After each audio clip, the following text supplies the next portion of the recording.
ओम शांति। 10 जनवरी 2026 प्रातः मुरली। मीठे बच्चे, तुम्हारी याद की यात्रा बिल्कुल ही गुप्त है।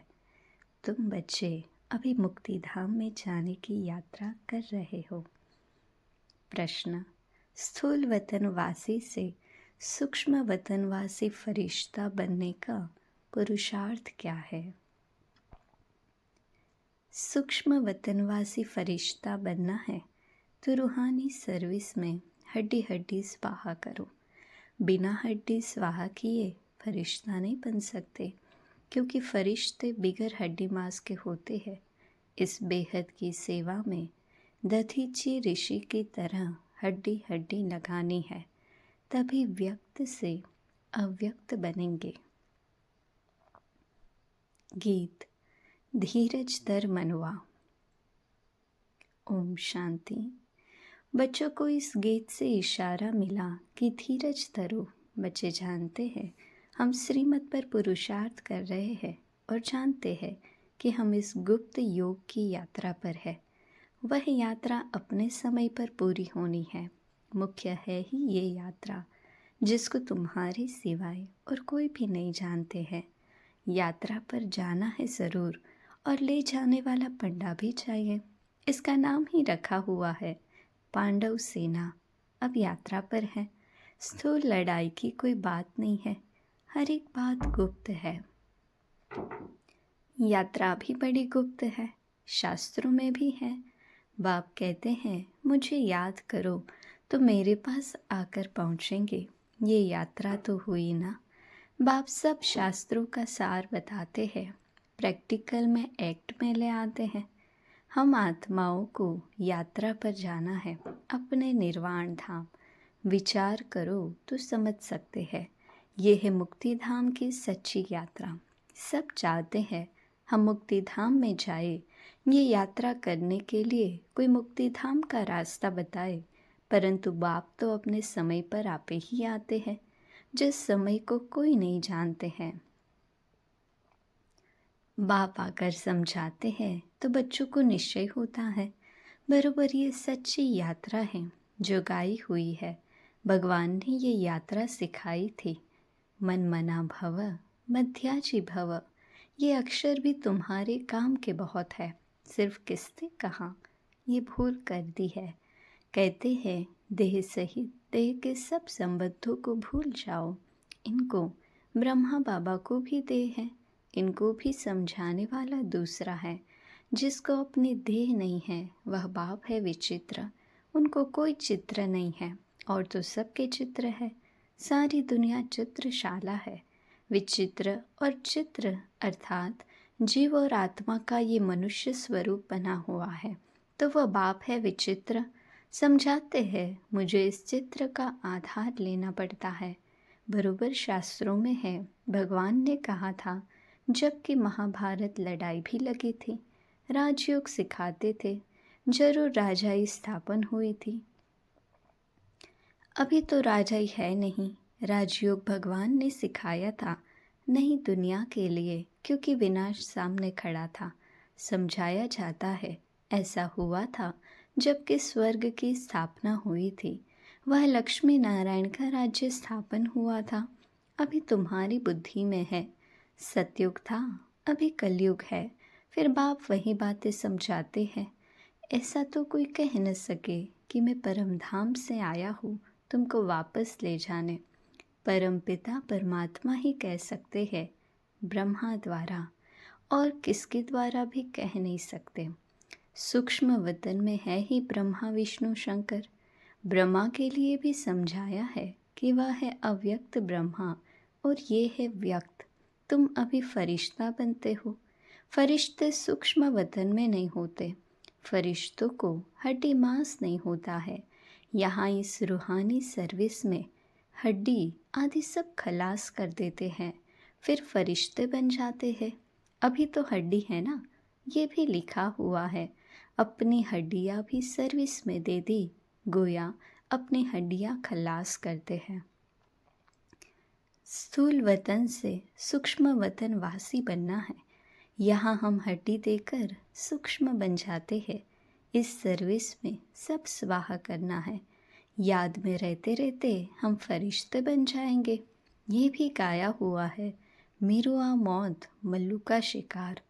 मल्लुक फरिश्ते को कहा जाता है। तुम मनुष्य से फरिश्ते बनते हो, तुमको देवता नहीं कह सकते। यहाँ तो तुमको शरीर है ना। सूक्ष्म वतन का वर्णन अभी होता है। योग में रह फिर फरिश्ते बन जाते हैं। पिछाड़ी में तुम फरिश्ते बन जाएंगे। तुमको सब साक्षात्कार होगा और खुशी होगी। मनुष्य तो सब काल का शिकार हो जाएंगे। तुम्हारे में जो महावीर है वह तो अडोल रहेंगे। बाकी क्या क्या होता रहेगा। विनाश की सीन तो होनी है ना। अर्जुन को विनाश का साक्षात्कार हुआ। एक अर्जुन की बात नहीं है। तुम बच्चों को विनाश और स्थापना का साक्षात्कार होता है। पहले पहले बाबा को भी विनाश का साक्षात्कार हुआ। उस समय ज्ञान तो कुछ था नहीं। देखा सृष्टि का विनाश हो रहा है। फिर चतुर्भुज का साक्षात्कार हुआ। समझने लगे ये तो अच्छा है। विनाश के बाद हम विश्व के मालिक बनते हैं तो खुशी आ गई। अभी ये दुनिया नहीं जानती कि विनाश तो अच्छा है ना। पीस के लिए प्रयत्न करते हैं परंतु आखिरी विनाश तो होना है। याद करते हैं पतित पावन आओ, तो बाप आएंगे ज़रूर। आकर पावन दुनिया स्थापन करेंगे जिसमें हम राजाई करेंगे। ये तो अच्छा है ना। पतित पावन को क्यों याद करते हैं? क्योंकि दुख है। पावन दुनिया में देवताएं हैं, पतित दुनिया में तो देवताओं के पैर आ नहीं सकते। तो ज़रूर पतित दुनिया का विनाश होना चाहिए। गाया हुआ भी है, महाविनाश हुआ। उसके बाद क्या होता है? एक धर्म की स्थापना। सो तो ऐसे होगी ना। यहाँ से राजयोग सीखेंगे, विनाश होगा। बाकी भारत में कौन बचेगा? जो राजयोग सीखते हैं, नॉलेज देते हैं, वही बचेंगे। विनाश तो सबका होना है, इसमें डरने की बात नहीं। पतित पावन को बुलाते हैं, जबकि वह आते हैं तो खुशी होनी चाहिए ना। बाप कहते हैं विकारों में मत जाओ, इन विकारों पर जीत पाओ। व दान दे दो तो ग्रहण छूटे। भारत का ग्रहण छूटता ज़रूर है। काले से गोरा बनना है। सतयुग में पवित्र देवताएं थे, वह ज़रूर यहाँ बने होंगे। तुम जानते हो हम श्रीमत से निर्विकारी बनते हैं। भगवानुवाच ये है गुप्त। श्रीमत पर चलकर तुम बादशाही पाते हो। बाप कहते हैं तुमको नर से नारायण बनना है। सेकंड में राजाई मिल सकती है। शुरू में बच्चियाँ 4-5 दिन भी वैकुंठ में जाकर रहती थी। शिव बाबा आकर बच्चों को वैकुंठ का भी साक्षात्कार कराते थे। देवताएं आए थे कितना मान शान से, तो बच्चों को दिल अंदर लगता है। बरोबर गुप्त वेश में आने वाला बाप हमको समझा रहे हैं। ब्रह्मा तन में आते हैं। ब्रह्मा का तन तो यहाँ चाहिए ना। प्रजापिता ब्रह्मा द्वारा स्थापना।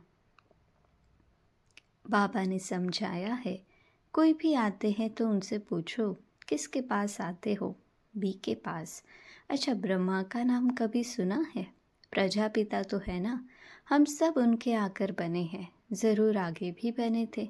ब्रह्मा द्वारा स्थापना तो साथ में ब्राह्मण भी चाहिए। बाप ब्रह्मा द्वारा किसको समझाते हैं? शूद्रों को तो नहीं समझाएंगे। ये है ब्रह्मा मुख वंशावली ब्राह्मण। शिव बाबा ने ब्रह्मा द्वारा हमको अपना बनाया है। ब्रह्मा कुमार कुमारियाँ कितने ढेर हैं, कितने सेंटर्स हैं, सब में ब्रह्मा कुमारियाँ पढ़ाती है। यहाँ हमको दादे का वर्षा मिलता है। भगवानुवाच तुमको राजयोग सिखाता हूँ। वह निराकार होने कारण इनके शरीर का आधार लेकर हमको नॉलेज सुनाते हैं। प्रजापिता के तो सब बच्चे होंगे ना। हम हैं प्रजापिता ब्रह्मा कुमार कुमारियाँ। शिव बाबा है दादा, उन्होंने एडॉप्ट किया है। तुम जानते हो हम दादे से पढ़ रहे हैं ब्रह्मा द्वारा। ये लक्ष्मी नारायण दोनों स्वर्ग के मालिक है ना। भगवान तो एक ऊंचते ऊंच निराकार ही है। बच्चों को धारणा बड़ी अच्छी होनी चाहिए। पहले पहले समझाओ, दो बाप है भक्ति मार्ग में, स्वर्ग में है एक बाप। पालौकिक बाप द्वारा बादशाही मिल गई, फिर याद क्यों करेंगे। दुख है ही नहीं जो याद करना पड़े। गाते हैं दुख हरता सुख करता, वह अभी की बात है। जो पास्ट हो जाता है उसका गायन होता है।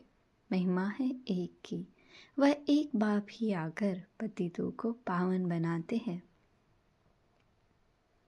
मनुष्य थोड़े ही समझते हैं, वह तो पास्ट की कथा बैठ लिखते हैं। तुम अभी समझते हो, बरोबर बाप ने राजयोग सिखाया था, जिससे बादशाही मिली।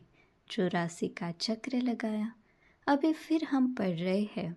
फिर 21 जन्म राज्य करेंगे, ऐसा देवता बनेंगे। ऐसे कल्प पहले बने थे, समझते हो। हमने पूरा 84 जन्मों का चक्र लगाया। अब फिर सतयुग त्रेता में जाएंगे, तब तो बाप पूछते हैं आगे कितने बार मिले हो। ये प्रैक्टिकल बात है ना। नया भी कोई सुने तो समझेंगे 84 का चक्र तो ज़रूर है। जो पहले वाले होंगे उनका ही चक्र पूरा हुआ होगा। बुद्धि से काम लेना है। इस मकान में, इस ड्रेस में बाबा हम आपके अनेक बार मिलते हैं और मिलते रहेंगे। पतित से पावन, पावन से पतित होते ही आए हैं। कोई चीज़ सदैव नहीं रहे, ये हो नहीं सकता। पुरानी ज़रूर बनती है। हर चीज़ सतो रजो तमो में आती है। अभी तुम बच्चे जानते हो, नई दुनिया आ रही है, उसको स्वर्ग कहा जाता है। ये है नर्क, वह है पावन दुनिया। बहुत पुकारते हैं, हे पतित पावन, हमको आकर पावन बनाओ, क्योंकि दुख जास्ती होता जाता है ना। परंतु ये समझते नहीं कि हम ही पूज्य थे, फिर पुजारी बने हैं। द्वापर में पुजारी बने, अनेक धर्म होते गए। बरोबर पतित से पावन, पावन से पतित होते आए हैं। भारत के ऊपर ही खेल है। तुम बच्चों को अब स्मृति आई है, अब तुम शिव जयंती मनाते हो। बाकी और कोई शिव को तो जानते ही नहीं है। हम जानते हैं, बरोबर हमको राजयोग सिखलाते हैं। ब्रह्मा द्वारा स्वर्ग की स्थापना हो रही है। ज़रूर जो योग सीखेंगे, स्थापना करेंगे, वही फिर राज्य भाग्य पाएंगे। हम कहते हैं, बरोबर हम कल्प कल्प बाप से ये राजयोग सीखे हैं। बाबा ने समझाया है, अभी ये 84 जन्मों का चक्र पूरा होता है, फिर नया चक्र लगाना है। चक्र को तो जानना चाहिए ना। भले ये चित्र न हो तो भी तुम समझा सकते हो। ये तो बिल्कुल सहज बात है। बरोबर भारत स्वर्ग था, अब नर्क है। सिर्फ वह लोग समझते हैं कलयुग अर्जुन बच्चा है। तुम कहते हो ये तो कलयुग का अंत है, चक्र पूरा होता है। बाप समझाते हैं, मैं आता हूँ पतित दुनिया को पावन बनाने। तुम जानते हो हमको पावन दुनिया में जाना है। तुम मुक्ति, जीवन मुक्ति धाम, शांति धाम, सुख धाम और दुख धाम को भी समझते हो, परंतु तकदीर में नहीं है। तो फिर ये ख्याल नहीं करते कि क्यों न हम सुख धाम में जाए। बरोबर हम आत्माओं का घर व शांति धाम है। वहाँ आत्माओं को ऑर्गन्स न होने कारण कुछ बोलती नहीं है। शांति वहाँ सबको मिलती है। सतयुग में है एक धर्म। ये अनादि अविनाशी वर्ल्ड ड्रामा है जो चक्र लगा ही रहता है। आत्मा कभी विनाश नहीं होती है। शांतिधाम में भी थोड़ा समय ठहरना ही पड़े, ये बहुत समझ की बातें हैं। कलयुग है दुखधाम, कितने अनेक धर्म है, कितना हंगामा है। जब बिल्कुल दुखधाम होता है तभी पाप आते हैं। दुखधाम के बाद है फिर फुल सुखधाम। शांतिधाम से हम आते हैं सुखधाम में, फिर दुखधाम बनता है। सतयुग में संपूर्ण निर्विकारी, यहाँ है संपूर्ण विकारी। ये समझाना तो बहुत सहज है ना। हिम्मत चाहिए, कहाँ भी जाकर समझाओ। ये भी लिखा हुआ है, हनुमान सत्संग में पीछे जूतियों में जाकर बैठता था, तो महावीर जो होंगे वो कहाँ भी जाकर युक्ति से सुनेंगे। देखिए क्या बोलते हैं, तुम ड्रेस बदल कर कहाँ भी जा सकते हो उनका कल्याण करने। बाबा भी गुप्त वेश में तुम्हारा कल्याण कर रहे हैं ना। मंदिरों में कहाँ भी निमंत्रण मिलता है तो जाकर समझाना है। दिन प्रतिदिन तुम होशियार होते जाते हो। सबको बाप का परिचय तो देना ही है, ट्रायल करनी होती है। ये तो गाया हुआ है। पिछाड़ी में सन्यासी राजाए आदि आए। राजा जनक को सेकंड में जीवन मुक्ति मिली। वह फिर जाकर त्रेता में अनुजनक बना। अच्छा, मीठे मीठे सिक्के लदे बच्चों प्रति माता पिता बाप दादा का याद प्यार और गुड मॉर्निंग। रूहानी बाप की रूहानी बच्चों को नमस्ते। हम रूहानी बच्चों की रूहानी बाप दादा को याद प्यार गुड मॉर्निंग और नमस्ते। धारणा के लिए मुख्य सार।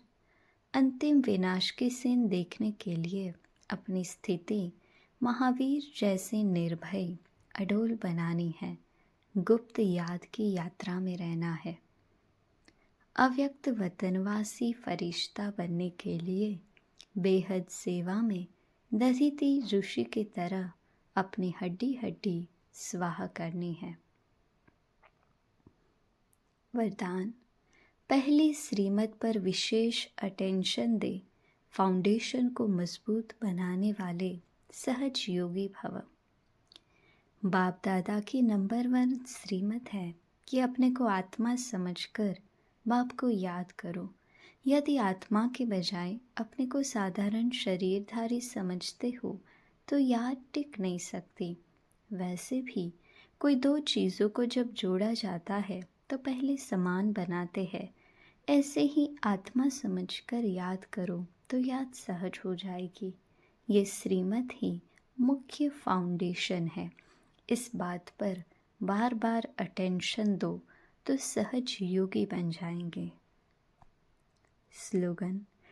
कर्म आत्मा का दर्शन कराने वाला दर्पण है, इसलिए कर्म द्वारा शक्ति स्वरूप को प्रत्यक्ष करो। अव्यक्त इशारे।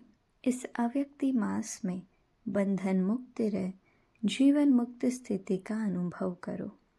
ब्राह्मण सुफरिश्ता अर्थात जीवन मुक्त। जीवन बंध नहीं, न देह का बंधन, न देह के संबंध का बंधन, न देह के पदार्थों का बंधन। अगर अपनी देह का लगाव खत्म किया तो देह के संबंध और पदार्थ का संबंध और बंधन आपे ही खत्म हो जाएगा। ऐसे नहीं कोशिश करेंगे। कोशिश शब्द ही सिद्ध करता है कि पुरानी दुनिया की कशिश है। इसलिए कोशिश शब्द समाप्त करो। देह भान को छोड़ो। अच्छा, ओम शांति।